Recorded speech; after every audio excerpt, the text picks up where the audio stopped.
ಅರೆ ಕಡಿಮೆ ಹಾಕು ಆದ್ರೆ ಅಸ್ಲಿ ಹಾಕು. MDH ಕಾಶ್ಮೀರಿ ಕೆಂಪು ಮೆಣಸಿನ ಪೌಡರ್. ಕದನ ವಿರಾಮ ಘೋಷಣೆಯಾಗಿದೆ. ಸೈನಿಕರು ಇನ್ನೂ ಅಲರ್ಟ್ ಆಗಿದ್ದಾರೆ. ಆದರೆ ಕಾಶ್ಮೀರದ ಜನ ಚೂರು ನಿಟ್ಟುಸಿರು ಬಿಟ್ಟಿದ್ದು ಜನಜೀವನ ಯಥಾಸ್ಥಿತಿಗೆ ಮರಳುತ್ತಿದೆ. ಈ ನಡುವೆ ಜಮ್ಮುವಿನಲ್ಲಿ ಇವತ್ತು ಮತ್ತೆ 3 ಉಗ್ರರನ್ನ ಭಾರತೀಯ ಸೇನೆ ಬೇಟೆಯಾಡಿದೆ. ನಾನೀಗ ಉರಿ ಪ್ರದೇಶದಲ್ಲಿದ್ದೇನೆ. ರಸ್ತೆ ಬದಿಯಲ್ಲಿರ್ತಕ್ಕಂಥ ಮನೆಯ ಪರಿಸ್ಥಿತಿ ಹೇಗಾಗಿದೆ ಅನ್ನುವಂಥದ್ದನ್ನು ನೋಡಬಹುದು. जंग खत्म होना चाहिए.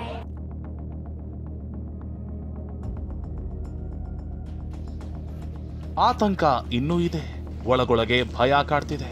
ಯಾವ ಹೊತ್ತಲ್ಲಿ ಏನಾಗುತ್ತೋ, ಎಲ್ಲಿ ಗುಂಡುಗಳು ಸಿಡಿಯುತ್ತವೋ ಎಂಬ ದುಗುಡದಲ್ಲೇ ಕಾಶ್ಮೀರ ಕಣಿವೆಯ ಜನ ಹೊರಬರ್ತಿದ್ದಾರೆ. ಜನಜೀವನ ಸಹಜ ಸ್ಥಿತಿಗೆ ಮರಳುವ ಹೊತ್ತಲ್ಲೇ ಸಹಜ ಸ್ಥಿತಿಯತ್ತ ಕಾಶ್ಮೀರ ಗಡಿ ಭಾಗದಲ್ಲಿ ಇನ್ನೂ ಆತಂಕ. ಕದನ ವಿರಾಮ ಘೋಷಣೆ ಬಳಿಕ ಕಾಶ್ಮೀರದ ಜನ ನಿಟ್ಟುಸಿರು ಬಿಟ್ಟಿದ್ದಾರೆ. ರಸ್ತೆಗಳಲ್ಲಿ ಸಂಚಾರ ಆರಂಭವಾಗಿದ್ದು ಕಣಿವೆ ನಾಡು ಸಹಜ ಸ್ಥಿತಿಯತ್ತ ಮರಳುತ್ತಿದೆ. ಶ್ರೀನಗರದಲ್ಲಿ ಶಾಲೆಗಳು ಪುನಾರಂಭವಾಗಿವೆ. ಭಾರತ ಹಾಗೂ ಪಾಕಿಸ್ತಾನದ ನಡುವೆ ಉದ್ವಿಗ್ನತೆ ಕಡಿಮೆ ಆಗಿದೆ. ಕದನ ವಿರಾಮ ಘೋಷಣೆ ಆಗಿದೆ. ಜನಜೀವನ ಸಹಜ ಸ್ಥಿತಿಯತ್ತ ಮರಳುತ್ತಿದೆ. ಇಷ್ಟು ದಿವಸಗಳ ಮುಚ್ಚಿದಂತಹ ಶಾಲೆಗಳು ಈಗ ಓಪನ್ ಆಗಿರುವಂತಹದ್ದು. ರಾಜ್ಬಾಗ್ನಲ್ಲಿರ್ತಕ್ಕಂತಹ ಪ್ರದೇಶ ಮಕ್ಕಳುಗಳನ್ನ ಶಾಲೆಗೆ ಕಳಿಸ್ತಾ ಇದ್ದಾರೆ. ಶಾಲೆಗಳೆಲ್ಲವೂ ಕೂಡ ಓಪನ್ ಆಗಿದೆ. इंडिया पाकिस्तान का बारे में सीज फायर हो गया, अभी डर नहीं है? नहीं है. अच्छा डर नहीं, आराम से स्कूल आ सकते हैं? हाँ आराम से स्कूल आ सकते हैं. हाँ जंग खत्म होना चाहिए. ಪಾಕ್ ಶೆಲ್ ದಾಳಿಗೆ ಉರಿಯಲ್ಲಿ ಮನೆಗಳೇ ಧ್ವಂಸ. ಕಾಶ್ಮೀರ ಕಣಿವೆಯ ಪಿಒಕೆ ಸಮೀಪದ ಉರಿ ಪ್ರದೇಶದ ಬಂಡಿ ಲಗಾಂ ಪ್ರದೇಶದಲ್ಲಿ ಪಾಕ್ ದಾಳಿಗೆ ಮನೆಗಳೇ ಧ್ವಂಸವಾಗಿವೆ. ಅಲ್ಲಿನ ಸ್ಥಿತಿ ಹೇಗಾಗಿದೆ ಅಂತ ನಮ್ಮ ಪ್ರತಿನಿಧಿ ಹರೀಶ್ ತೋರಿಸಿದ್ದಾರೆ ನೋಡಿ. ಲಗಾಮ್ ಅನ್ನುವಂಥ ಒಂದು ಹಳ್ಳಿ, ಈ ಹಳ್ಳಿಯಲ್ಲಿದ್ದೇನೆ. ಈ ಹಳ್ಳಿಯಲ್ಲಿ ಇರ್ತಕ್ಕಂಥ ಒಂದು ರಸ್ತೆ ಬದಿಯಲ್ಲಿರ್ತಕ್ಕಂಥ ಮನೆಯ ಪರಿಸ್ಥಿತಿ ಹೇಗಾಗಿದೆ ಅನ್ನುವಂಥದ್ದನ್ನು ನೋಡ್ಬೋದು. ಅವರ ಪರಿಸ್ಥಿತಿ ಹೇಗಿದೆ, ಅವ್ರ ಮನೆ ಒಳಗಿನ ಪರಿಸ್ಥಿತಿ ಹೇಗಿದೆ ಅವತ್ತು ದಾಳಿ ಆದಂಥ ಸಂದರ್ಭದಲ್ಲಿ ಅನ್ನುವಂಥದ್ದು ನೋಡ್ಬೋದು. ಮನೆಯ ಕಿಟಕಿ ಗೋಡೆ ಎಲ್ಲ ಮುರಿದು ಚಲ್ಲಾಪಿಲ್ಲಿಯಾಗಿ ಬಿದ್ದಿರುವಂತಹದ್ದು.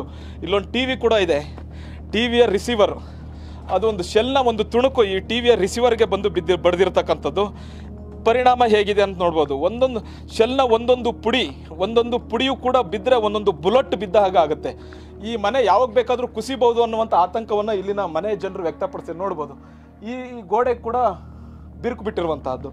ಜೊತೆಗೆ ಇಲ್ಲಿ ನೋಡ್ಬೋದು, ಇಲ್ಲಿ ಶೆಲ್ನ ಪುಡಿಗಳಿವು.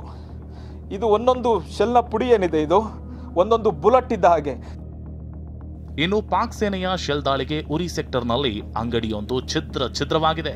ನಾನೀಗ ಉರಿ ನಗರದ ಒಂದು ರಸ್ತೆಯ ಬದಿಯಲ್ಲಿದ್ದೇನೆ. ಈ ರಸ್ತೆಯ ಬದಿಯಲ್ಲಿರ್ತಕ್ಕಂಥ ಒಂದು ಅಂಗಡಿಯ ಪರಿಸ್ಥಿತಿ ಯಾವ ರೀತಿ ಆಗಿದೆ ಅನ್ನುವಂತಹದನ್ನು ತೋರಿಸ್ತೀನಿ. ಯಾಕಂದರೆ ಅವತ್ತಿನ ದಿವಸ ಶೆಲ್ ದಾಳಿ ಆಯಿತು. ಅಂದರೆ 9 ಮತ್ತು 10ನೇ ತಾರೀಕು ನಿರಂತರವಾಗಿ ಪಾಕಿಸ್ತಾನದ ಸೈನಿಕರು ಸೆಲ್ ಹಾಗೂ ಮಿಸೈಲ್ ದಾಳಿಯನ್ನು ಮಾಡ್ತಾಯಿದ್ರು. ಈ ಶೆಲ್ ದಾಳಿಯಲ್ಲಿ ಒಂದು ಅಂಗಡಿ, ಕಿರಾಣಿ ಅಂಗಡಿ ಯಾವ ರೀತಿಯಾದಂಥ ಪರಿಸ್ಥಿತಿ ಆಗಿದೆ ಅನ್ನುವಂಥದ್ದನ್ನು ನೋಡ್ಬೋದು. ಇಡೀ ಅಂಗಡಿ ಸಂಪೂರ್ಣವಾಗಿ ನಜ್ಜುಗುಜ್ಜಾಗಿ ಹೋಗಿರುವಂತಹದ್ದು. ಇದು ಉಪಯೋಗಕ್ಕೆ ಬಳಕೆಗೆ ಬಾರದ ರೀತಿಯಾಗಿ ಆಗಿರುವಂತಹದ್ದು. ಹಳ್ಳಿಗಳಲ್ಲಿ ಬಿದ್ದಿವೆ ಜೀವಂತ ಶೆಲ್, ಊರಿಗೆ ಊರೇ ಖಾಲಿ.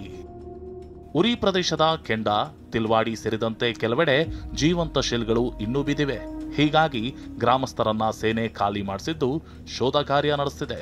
10 ಮತ್ತು 9ನೇ ತಾರೀಕು ನಿರಂತರವಾದಂತಹ ದಾಳಿಯನ್ನು ಪಾಕಿಸ್ತಾನ ಸೇನೆ ಮಾಡಿತ್ತು. ಶೆಲ್ ಹಾಗೂ ಮಿಸೈಲ್ ದಾಳಿಯನ್ನು ಮಾಡಿತ್ತು.